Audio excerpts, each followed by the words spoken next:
Hi, my name is Bente, I'm the Norse Witch, and welcome to another themed Q&A. This time around I asked all of you for your questions on the runes, and I will answer them. I have an entire pot of green tea with vanilla, very delicious, and it's actually a miracle.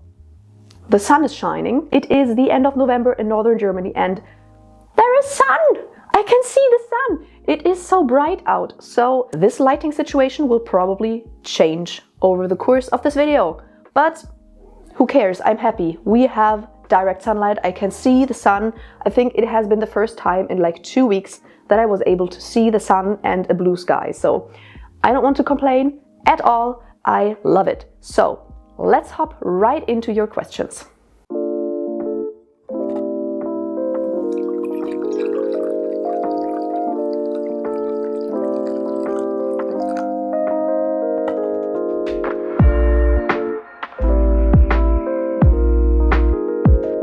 So as always, my patrons and YouTube members have question priority. So I am answering their questions first, and I'm always answering their questions, whereas all of the others, I cannot go through all questions. So let's start out.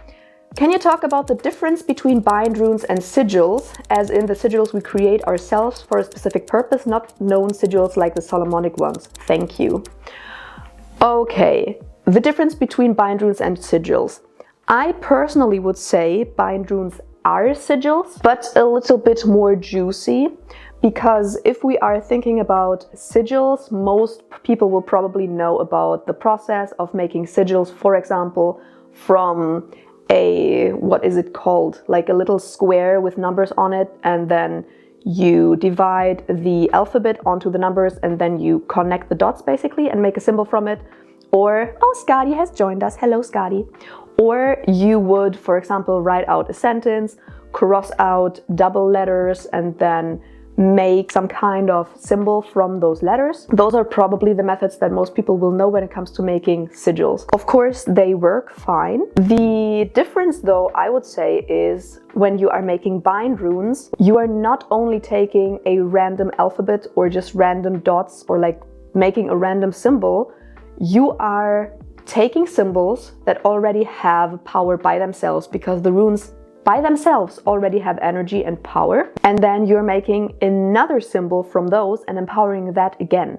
So in my personal opinion, bind runes have more power, more inherent, let's just say more inherent power. It's not like the end result is always more powerful than a sigil. I don't want to say that, because it always depends on how you empower that sigil, how you charge it, what you do with it. But I think the symbol itself, without empowering it, I think has more energy, more power behind it than a normal sigil, simply because the symbols that you make the symbol of already have power in themselves. That would, in my opinion, be the difference between sigils and bind runes, because other than that, a sigil is nothing more than a magical symbol that has power. And a bind rune is also a magical symbol that has power. So in the end, a bind rune is just a special kind of sigil. Can I drink my tea already, or is it too hot? Pretty hot, but drinkable. A simple green tea with vanilla is so delicious. Okay.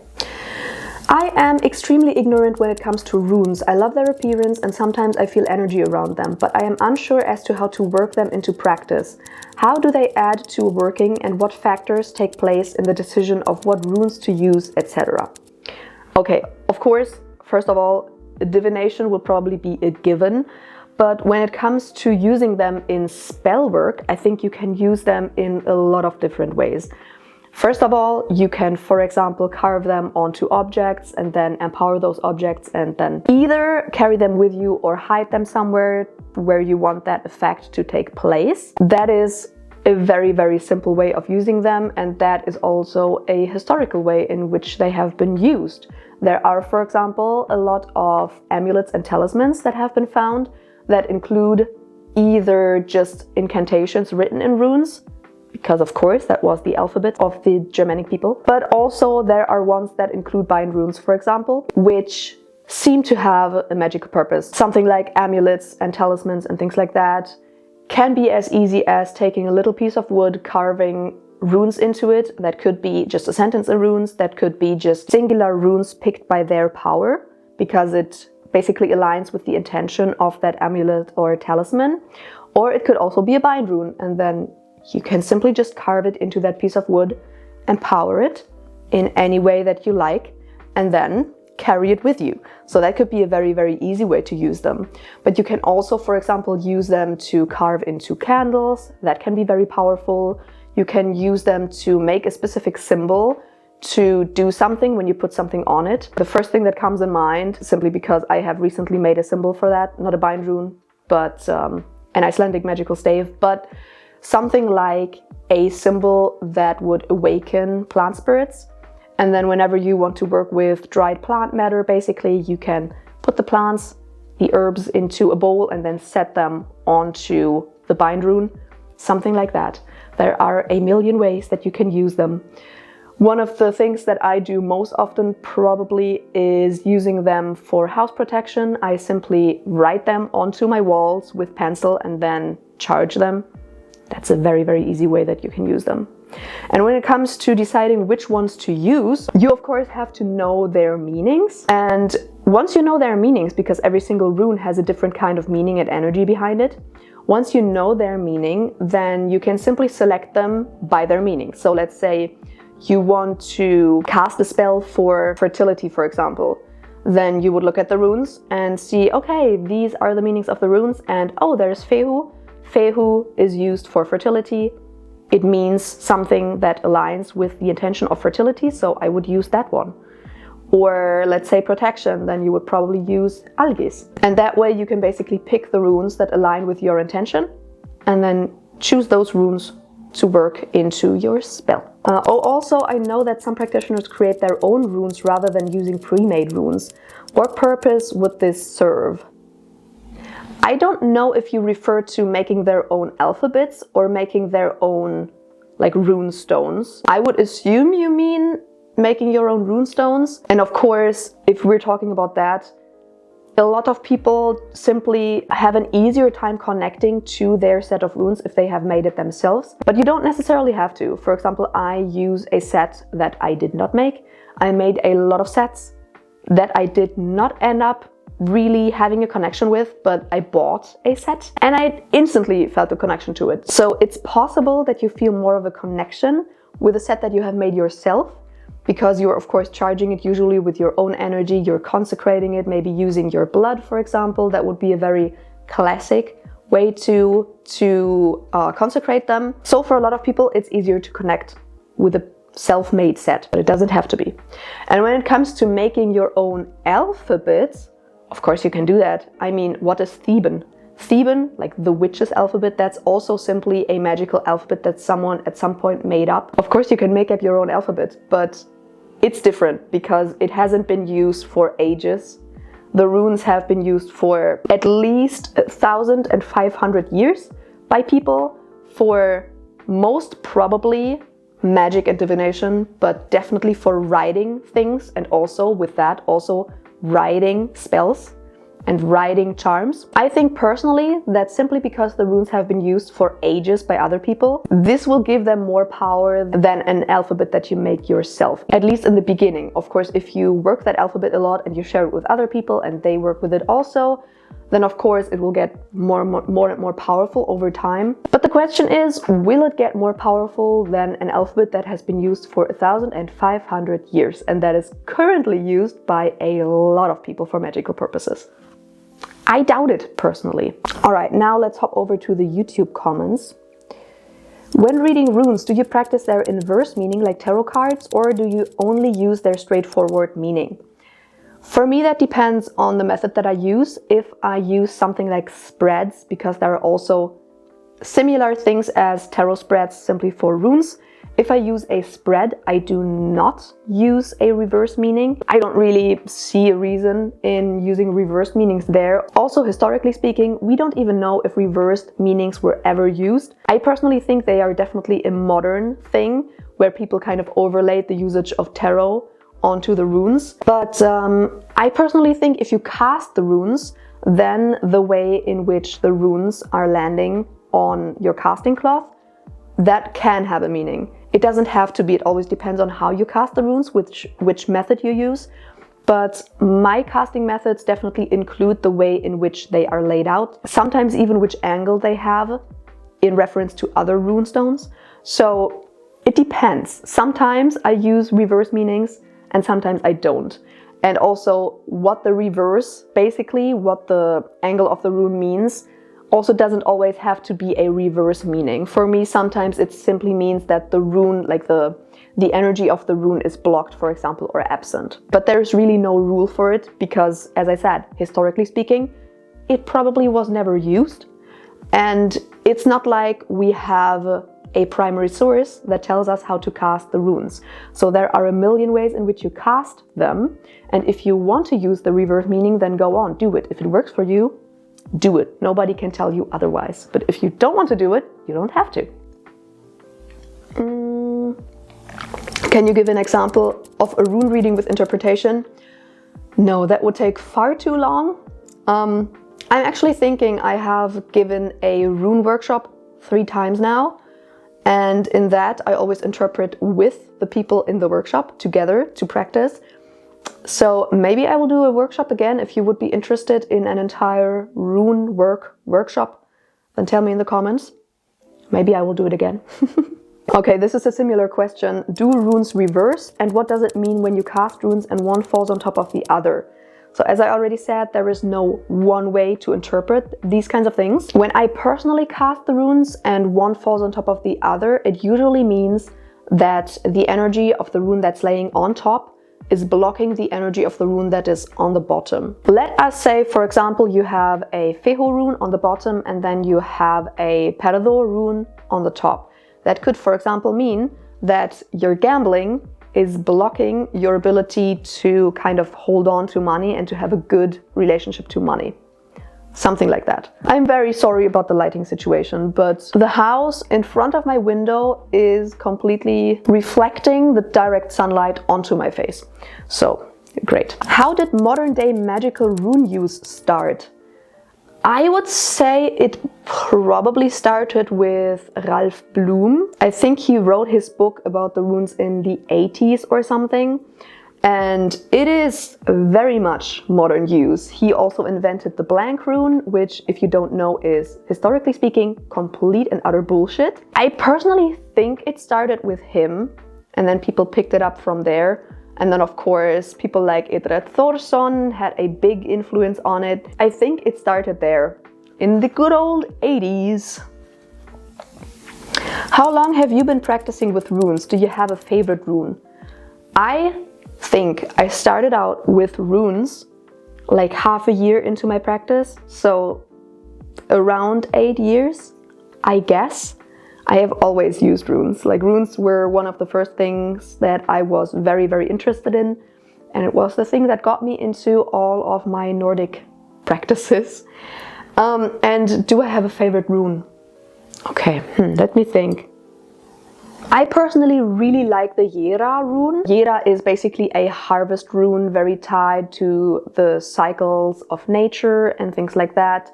But it's also a rune that tells you it's time to harvest the crops that you have sown. It's a very rewarding rune because it tells you, okay, you have put work into this and now it's time to reap the rewards of your hard work. And I kind of really like that. I don't know. Maybe this is basic. I don't know. Next up. Suggestions for deepening your relationship with the runes. For me, that is very simple. First of all, do some kind of rune journey. I always recommend that. What that basically means is you are taking time with the runes to experience the effect that every single rune has on your life. So let's say you are taking 1 week per rune. Every single morning you will draw that rune onto your body, charging it, and then going about your day and then taking note of everything that happens so that afterwards you can kind of see what effect that rune had on your week. And you will do that with every single rune.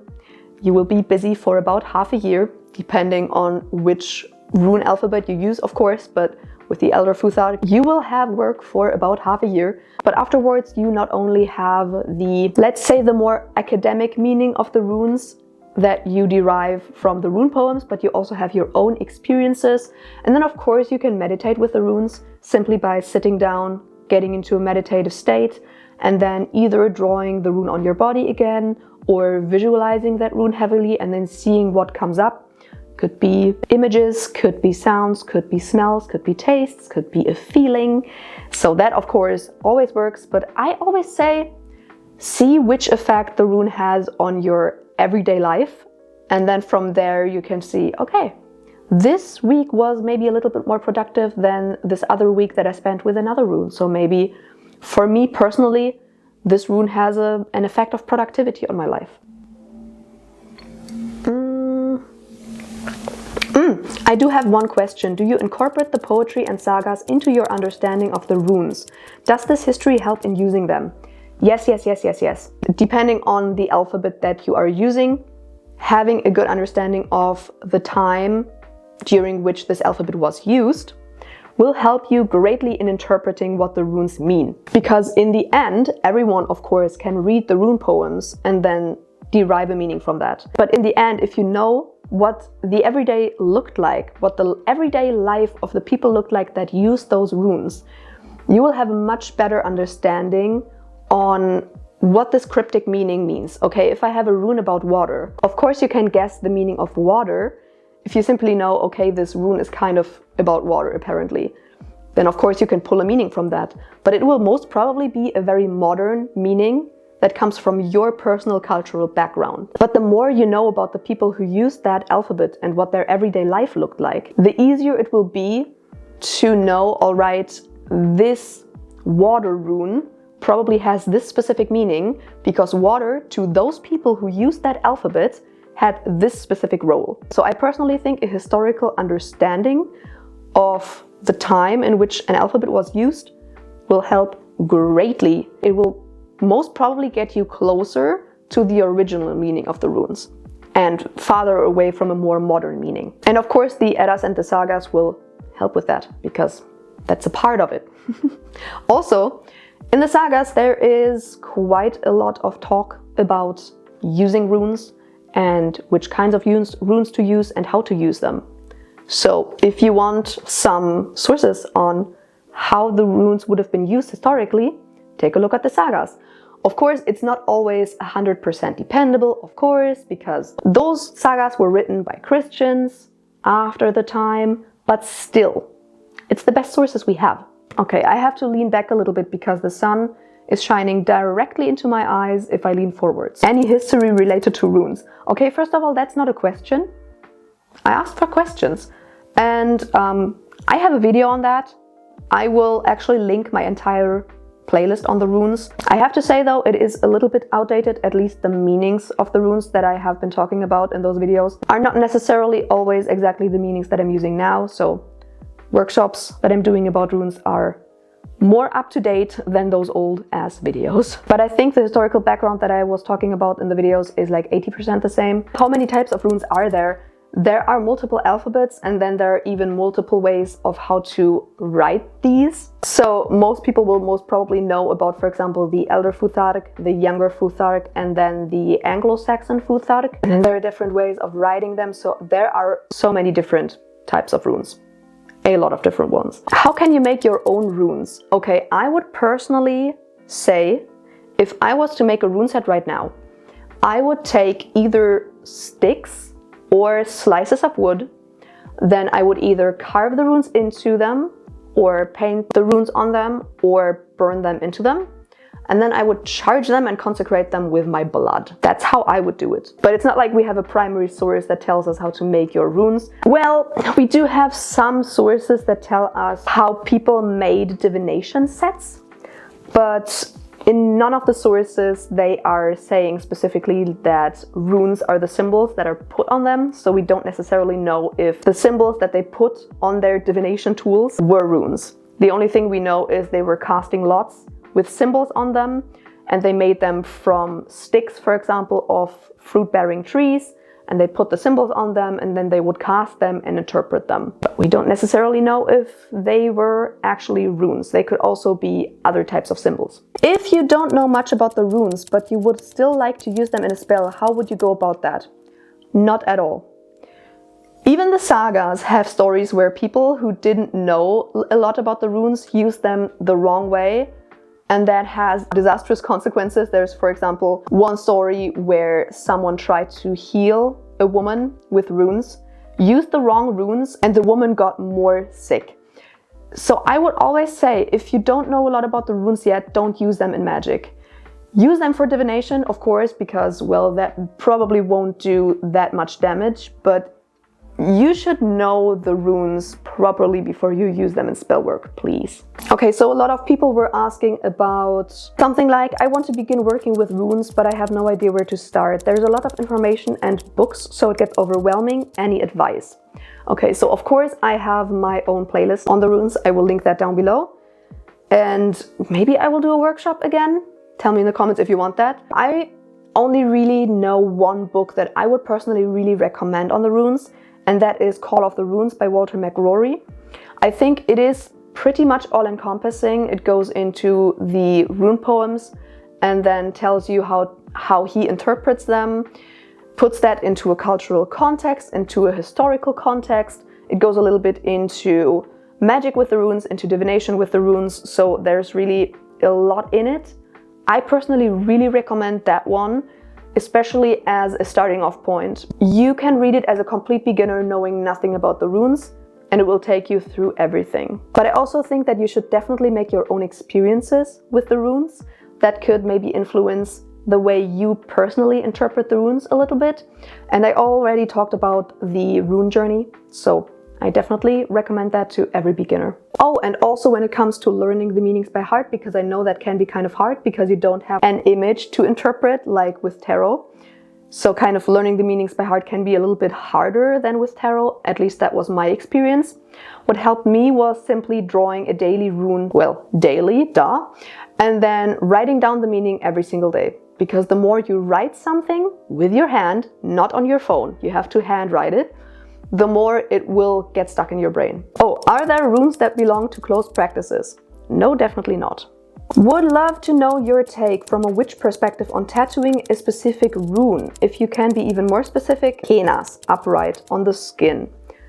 I personally think there is nothing wrong with tattooing runes onto your skin. I would personally say though, if you want to put runes onto your skin, either get them tattooed somewhere that is not highly visible, or if you have them tattooed somewhere highly visible, make sure that you put them into a context that very, very obviously says, I am not a neo-Nazi. Because the sad truth is, for a lot of people, the only context in which they have ever heard about runes is neo-Nazis using them, or even Nazis using them. So if you get specific runes tattooed, some people might think that you align with those groups of people, and you probably don't want that. But you never know who sees your tattoos and who could get hurt by it. So definitely make sure to think about that before doing that. And of course you have to have a very, very good understanding of the runes before you get them tattooed. Because if it can already have a quite disastrous effect if you use them willy-nilly in a spell, then you probably don't want to get them tattooed willy-nilly onto your skin. And then of course when it comes to the meanings of the runes when you get them tattooed, I personally think they have the same meaning that they always have, and then you should probably know what the meaning of the rune is if you get it tattooed. Kenas is kind of a hard rune because depending on the alphabet that you work with, Kenas has quite the different meaning. Sometimes even it means something like illnesses that come with a lot of heat, because Kenas is a fire rune. So for some people, this could mean something like a sickness, like a fever or something like that. I don't know if you want to get that tattooed. But also for some people, Kenas is more the torch with which, for example, you can protect yourself from wild animals, with which you can illuminate the darkness, so you can illuminate new information, for example. So, I mean, it always depends on which meaning you attribute to a rune. Did you ever try rune divination along with bone divination or alongside tarot? If yes, what was your experience? I'm actually not necessarily a person who mixes divination methods, so no, I don't have any experience with that. I am very sorry. How could I use runes in something like a protection spell or a ward? Okay, I already said I am using them simply by writing them on the walls and then charging them. as like a home protection word, that works pretty perfectly. And I usually use runes like Algis, of course, that's like the protection rune. Then some people use Thurisas, depending on if you want the spell to be a little bit more baneful in nature. I personally really like Berkana because it kind of gives this very calm, gentle, motherly kind of protection. And also Ingwas, I think, is great for that. And of course, you can do a similar thing. I think I already went into it by making a talisman or an amulet. But you can also, if you want to do it on a day-to-day basis, you can also simply draw it onto your skin and charge it. You could even combine it with some kitchen magic and draw it with, for example, a spoon into your tea. There's a million ways. How did you start working with runes? Has it changed over time? Okay, for me, it has definitely changed over time because simply the sources that I was using when I started out were things like Edred Thorson, so very bad sources, and very, very non-historical modern sources. I was also basically only using rune spreads. I didn't cast the runes or anything like that. I hadn't really done in-depth research on them yet. I didn't really have any historical understanding of them or anything, so it was purely modern use. And nowadays it's much more of a research topic for me. I have done my historical research. I know more about pre-Christian Scandinavia and in general the Germanic peoples. I have better sources. I have finally looked at the rune poems. I have made much more of my own experience with the runes. I'm finally casting them too. And I'm also using them much more in spellwork, which previously, when I started out, I was using them only for divination. So yeah, it has definitely changed a lot. Okay, this is interesting because someone here is asking specifically for recommendations for both beginners and advanced. I don't think there are any books on advanced rune stuff because let's just be honest, once you have learned the meanings of the runes and have made up your mind about what they mean to you and everything like that, you are already quite advanced. But from that point on, books will not really be able to tell you anything more about it. I think the advanced part is actually using the runes, figuring out for yourself how to use them, for which purposes to use them, and making your own experiences with them. Simply just using them a lot and figuring out, oh, okay, this rune for me personally comes up in this specific situation a lot. So maybe for me personally, this meaning is this one. So there isn't really such a thing as an advanced rune magic book, in my opinion. Interesting. Hello, I would like to know more about Hell's Bind rune and the proper ways to use it. I don't know which one you are referring to because, of course, you can make bind runes from basically the runes that make up the name of any spirit or entity, or even of yourself. You can make a bind rune for your own name, but there is no such thing as the bind rune for a spirit or a deity. I don't really know what you're referring to. This seems to be more of a modern thing. Maybe you saw it in a book. Maybe the author made a rune for hell and you're referring to that. But there is no such thing as the one Hell's Bind rune. That seems to be someone's UPG, so I won't be able to tell you a lot about it because I don't know about the author's UPG. But using bind runes of deities and spirits in general, I think they can be used for multiple purposes. For example, they can be used to basically anchor the energy of a deity or a spirit in a working. It can, of course, simply be used for example, carving into a candle for the specific deity or spirit. It can be used as an offering, in my opinion. Something like drawing the bind rune on a piece of wood maybe, and then pouring maybe some mead on it, like a little bit, of course, and then burning it, something like that. So there is a multitude of ways in which you can use the bind rune of a deity or a spirit. Devotional acts, also great. Something like embroidering it on something, maybe using it as a talisman or something. If you have, for example, let's say 3 different necklaces with different bind runes for different deities, then you can wear these if you want to honor one specific deity that day. So a lot of ways in which you can use those. Could you talk about the Wegvisir and other related symbols for the runes? The Wegvisir, has nothing to do with the runes. In general, galdrastafir, Icelandic magical staves, don't really have anything to do with the runes. They have more to do with Solomonic seals and in general with more general sigils than with runes in my experience. So that is what I can say about those. Is using crystal runes okay? Sure, if they work for you, why not? The only thing that I always have a problem with these typical crystal rune sets that you will find on Amazon and Etsy and stuff, they are tumblestones. If you want to interpret the meaning of the rune, if it, for example, falls facing down and things like that, it could make it a little bit trickier because it doesn't have two specific sides like a coin. It could make things a little bit more complicated. Like, what happens if the rune is facing not towards the ground, not towards the sky, but sideways, for example. So it can open up more ways to interpret it, but it can also make it more complicated, depending on how you interpret runes. Curious question, how do you use the runes as a written language? I have an entire video on that. Making it short, it depends on the language that you use, because of course the runes were used for specific languages, so for Proto-Germanic, for example, or for Old Norse. And modern languages will use different sounds, and the runes were phonetic. So every single rune has a specific sound. You can, for example, try to figure out, if you want to write a sentence, figure out which sounds basically this sentence is made up of, and then try to find runes that come very close to that. But depending on the language, there can be sounds that just didn't exist in the language of this specific alphabet. So it can make things tricky. English usually works quite well. There's some things that are a little bit tricky. I went into that in my video on it. I think, for example, German is quite easy to do. I would assume that Danish, Swedish, Norwegian, Icelandic would be even easier, especially probably Icelandic would be probably quite easy to write with runes. But yeah, I have an entire video on that. It is hard to explain in short sentences. Some say that some runes have a kind of dangerous energy, for example, Thurisas. What are your thoughts on that? I mean, yeah, sure. People's lives back then didn't only include fluffy love and light energies. Of course, there were also more dangerous energies.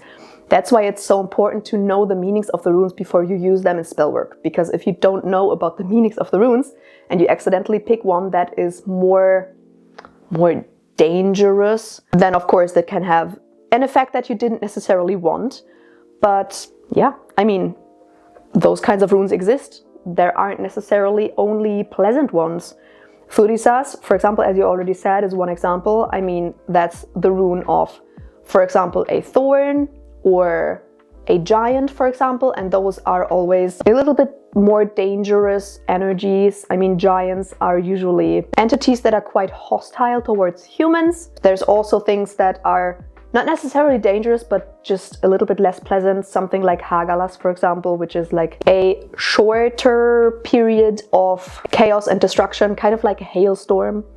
So yeah, there aren't only nice interpretations of the runes, but it's the same with tarot. There are also tarot cards that are less pleasant.